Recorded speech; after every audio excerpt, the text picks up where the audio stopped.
So, I recently found out there's a comic that released not too long ago about Wolverine fighting the Predator. And so, obviously, I had to buy it and I figured I'd share it with you guys. We start in Canada, present day. We find a badly injured Wolverine walking through the woods with his shoulder completely gone. He explains to us that he's typically the hunter, but today, he's the hunted. We then see 3 red dots on his head and we see him being stalked by something with heat vision. He then gets shot at by a plasma blast and Logan attempts to flee the scene. Logan hits a dead end at a cliff and it's shown to us that the thing tracking Logan down is the Predator. But this isn't the first time they've met. We cut to Alaska, 1900. We see a young Logan who still has his bone claws, hunting animals and keeping warm. Logan explains that he likes being all alone out here, away from people and on his own. We also see that he sleeps in a cave next to a bear. Remember that for later. Somewhere in a different part of Alaska, we see a ship fly in and the Predator diving out. He finds an older Predator dead in the ice and takes its shuriken, or smart blade, whatever you call it. Logan could smell a storm brewing, so he headed to an outpost called Scar. He enters a bar and meets a nicely dressed man. The man buys Logan up a bunch of liquor and tries to talk to him, but Logan kinda shrugs him off and keeps it pushing. Eventually, a couple men come up to Logan and press the issue. One of them pulls a gun and puts it to Logan's head. He demands that Logan give them all of his treasure. Not a very smart thing to do. Logan breaks the glass over the man's head and lands a nice juicer to his lips. He then takes out the other man in brutal fashion. The man who got punched in the mouth aims his gun and tries shooting Logan, but Logan is able to grab a saw and slices the man's hand off, ending the confrontation. The nicely dressed man, who earlier was buying Logan shots, follows him outside and tells him that he needs his help. He explains that his son was kidnapped and was being held for ransom, and he needs someone like Logan to help him out. We cut back to the Predator and see he's enjoying his day hunting and killing the wildlife that's around, including this mountain lion and even this orca in the water. He then sees smoke in the distance. The smoke leads him to a small village of people and he gets to work. Logan and the man whose name we find out is Tucker are on their way to save his son. While moving, their horses get spooked by something and kick them off. They don't know what spooked them, but as they march forward they find multiple dead animals and bodies skinned and hung up. Tucker thinks it's the same man who swiped his son, but in the background you can see the Predator watching them, menacingly. Logan and Tucker get to the cabin holding the men who took Tucker's son. Tucker tells Logan they hadn't posted a watch, so Logan charges towards the cabin. He breaks in and deals with everyone easily. Then, as his back is turned from the door, he gets shot in the back. Not by the Predator, but by Tucker. He was lying. He hired the men to do jobs for him, and when he commissioned a railroad job, the men took the $20,000 and bounced, so he had to get his get back. But as he's talking shit, Predator blasts him in the face with his plasma gun and steps up into the cabin. Logan, enraged after being shot, jumps up and attacks Predator, stabbing him in the face. This forces the Predator to take his mask off and face Logan without it. They then go at it and Predator cuts Logan's bone claws clean off. He then stabs him through the stomach. Logan's able to get away and outside while Predator grabs his mask. The Predator uses his equipment to heal up and Logan takes the weapon out of his stomach to begin healing. Logan then wastes no time and booked it out of there while being chased by the Predator. Predator was able to throw his blade and impale Logan in his leg. Logan made it to his cave where he sleeps and the Predator followed. Then, while the Predator was standing in front of the cave, the bear who we saw earlier comes out and snatches him up, dragging him into the cave. And Logan used this time to dip out, but obviously, this wasn't the end of the Predator. He killed the bear and took its dome as a trophy. We then cut to South America, years after the Alaska incident, but years before the fight we saw at the beginning. Logan explains to us that for as long as he's lived, memories get broken and scrambled, and some memories are just completely gone thanks to Professor Thornton and the many mind wipes Logan has been through. We see Logan with Team X. We've got Sabretooth, Jackson, Cruel, Maverick, and Wolverine. They're here because there was a guerrilla force planning a coup. A former general was storing weapons and rallying support from a jungle stronghold. Team X is to make sure he never comes into power. They roll up on this spot, and not related, but this shot here takes me back to playing Black Ops 1 Zombies, the Shangri-La map with the boys. Shit's kinda nostalgic. Anyways, Logan climbs up to take out the sniper, but when he gets up there we see the man skinned and hanged just like the people from the village. This actually triggers Logan's lost memory of the Alaska incident, and just then, Annette wraps Cruel up, but this time, Predator wasn't alone. He brought friends. We then cut back to the present. Logan's hanging off the side of the cliff, still hiding from the Predator, letting his healing factor go to work. Below him is a fall of 200 feet or so, and above him, somewhere, is a hunter from the stars. Logan begins to move, but he accidentally knocks a rock over. This alerts Predator to his location. Logan aims for the bushes, and dives off from the cliff, falling into the water below. Logan tells us how water has always been a weakness of his because he's heavy as dig from his adamantium, and heavy debris is falling on top of him, making it even worse. His lungs fill with cold water as he's crushed and he loses track of where he is. We cut back to South America. The Predators are hot on their tail. Logan kept the blade that he was stabbed with in Alaska. He takes it and he throws it at them. He tells the team to fall back, but Sabretooth isn't about to do all that. He busts out the minigun and starts letting off some heat. But that's not going to work on the Yautja, who are expert hunters and can turn completely invisible. One sneaks up behind Sabretooth and stabs him through the chest. Sabretooth then puts paws on the Predator and pulls him in close, stabbing him in the chest as well. While this happens, the others fall back. They ask Logan what those things are, but Logan doesn't know. As they're running, we see a Predator lurking from above. It snatches Jackson up. The men look for her, but they can't find her. Then, as they're looking, her dead body is dropped to the floor. While Logan examines her, a bomb goes off, sending them flying. Maverick can't move due to a piece of shrapnel that got lodged in his leg. Logan runs over to check on him, and he tells him that he's lucky because it just missed a main artery. But as he does this, the Predator comes in from behind for the kill. Maverick is able to quickly pull out his gun and blast the Predator in the face before he could get to Logan. Logan then picks Maverick up and starts moving. They get to the temple and take cover there. But not far behind, we see two more Predators following them and uncloaking. Logan sets Maverick down and points out that he noticed the soldiers must have been using this temple for storage. And just as they're talking, Logan quickly turns around after he hears a noise. He finds it's the general and his men. The general tells Logan they're not enemies, so as long as those things are out there. The Predators cut through his men, and he says they're a bigger threat than either of them have ever faced. So he tells Logan they should just chill out and work together on this one.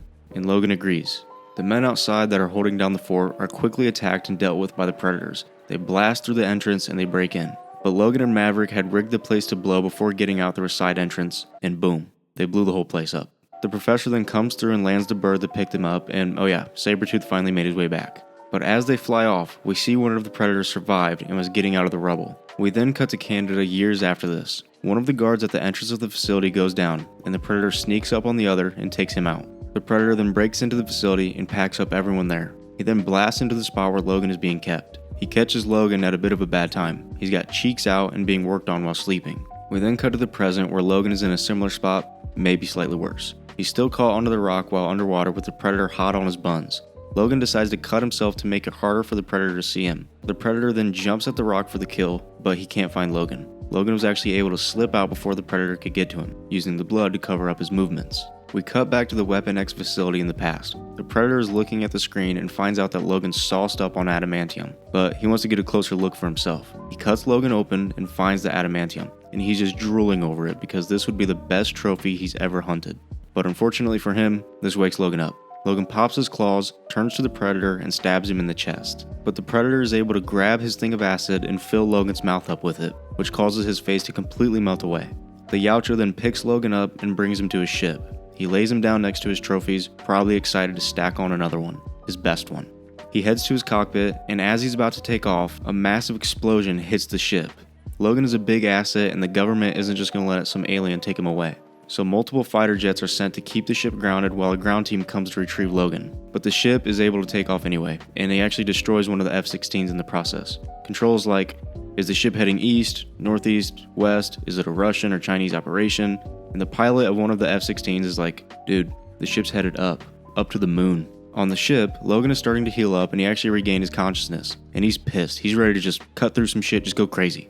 So Logan breaks through the hull and got ripped out of the ship and into space. He fell helplessly back into the atmosphere and turned into a big fireball from the heat. He then crash landed into a snowy mountain, and there wasn't much left of him other than his adamantium skeleton. Professor Thornton and his team come by and pick Logan's charred body up. Because, we all know, Logan will be fine, just give it a few days, it'll buff out. Among the rubble, Professor Thornton also finds the Predator's mask that was left behind, and we see that they actually used it to make new tech to use on Logan. We then jump to 1 week before present day. Logan tells us that he spent a lot of time piecing things together while trying to figure out his broken history. He says that sometimes he goes back to places half remembered or forgotten entirely and tries to shake off some rust. That includes the ruins of the Weapon X lab that we just read about. In a lead-lined vault, Logan found the Predator's mask that Professor Thornton had found. Logan figured that if he took that bad boy out, it would only be a matter of time before the Predator came by. But this time around, Logan will set the terms and end this battle where it all began, in the wild north. We then jump to Japan sometime in the past. Logan tells us he's never known peace, but he got close to it with his time he spent in Japan. We see him training with the swordsmith Muramasa. I hope I'm saying that right. He was known as the greatest worldsmith in the world, and he was training Logan to become the best. And that might take a while because we see Logan getting dog-walked by Muramasa, who doesn't let Logan use his claws, only the sword. But just then, they hear a noise. They look up to see the Predator, now wearing a bone mask. We then jump back to the present day. Logan put the mask on a stick that was sunk into the ground to bait the Predator in. He then got cozy in a bush and waited about a week, until finally, the Predator came down. The Predator came to check on the mask and knew it was a trap, and Logan knew that he would know it's a trap. He wanted him to know so that the Predator could avoid it and get a false sense of confidence, and get a little bit of big dick energy going on. The next part of his plan was to jump out of the bushes like a madman, run at the Predator, and get shot, and then let the Predator take the mask. He thought the Predator actually put himself at a disadvantage when he wore the mask, and he wanted to prove that he was deadlier than the Predator. He wanted to prove he was the hunter. Gotta be honest, pretty shit plan, but whatever floats your boat, I guess. We then jump back to Japan. Muramasa is like, that's all you, big dog, and so Logan has to fight the Predator all alone, solo dolo. Muramasa also tells Logan that if he dies, he'll forge his soul into the sword, and if the Predator dies, it'll make for a worthy substitute. Huh? This guy kinda sounds like a dick, but I don't know. He also tells Logan that if he's really the best, he'll keep his claws out of the fight and only use the sword.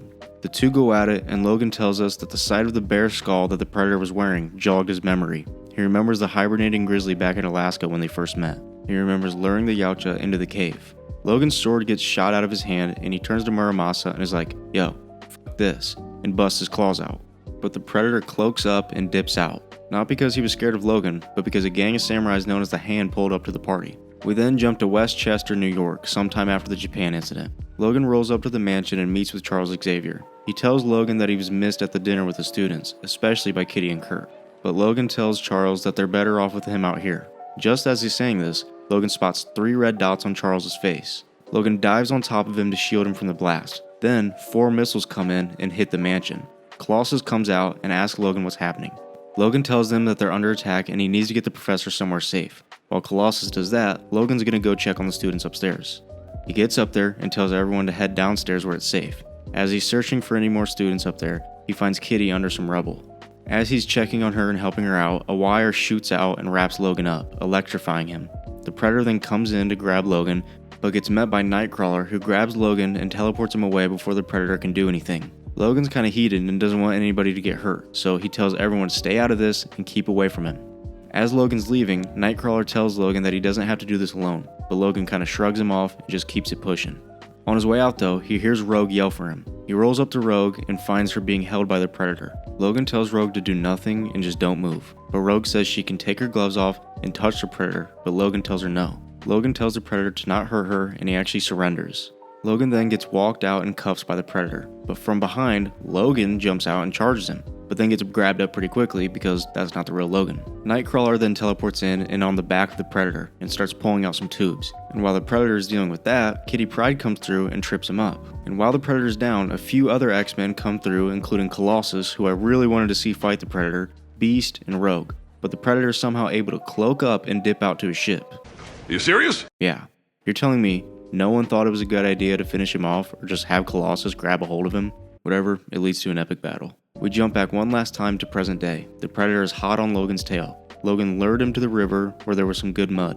He says he studied the Yautja long enough to know that he registered heat signatures, and so the mud was his version of a cloaking device. He's basically pulling an Arnie Schwarzenegger and covering himself up in mud to stay hidden. Well, sort of. The Predator attacks the mud and finds nothing. Logan took his eye out and actually set it in the mud as a decoy. He then comes out and jumps on the Predator's back and starts clawing at him, but gets booted off when he gets hit with some electricity. The Predator then takes out what looks to be a ceremonial dagger, and the two beasts start running at each other. The Predator was able to stab Logan through the chest as he came in, and at the same time, Logan stabbed the Predator through the neck.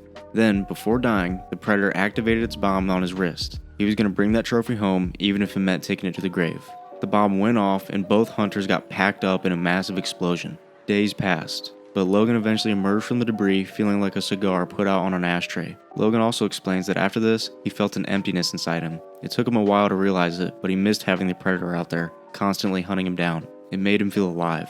But he did find the Predator's dagger and took it home as a trophy, so there's that. So yeah, I was pretty dialed in reading this and thought it was pretty cool, so I hope you guys felt the same. But let me know your thoughts on this in the comments below, and also let me know what videos you guys want to see next. But that's all I've got for you guys today, so I'll see you in the next one.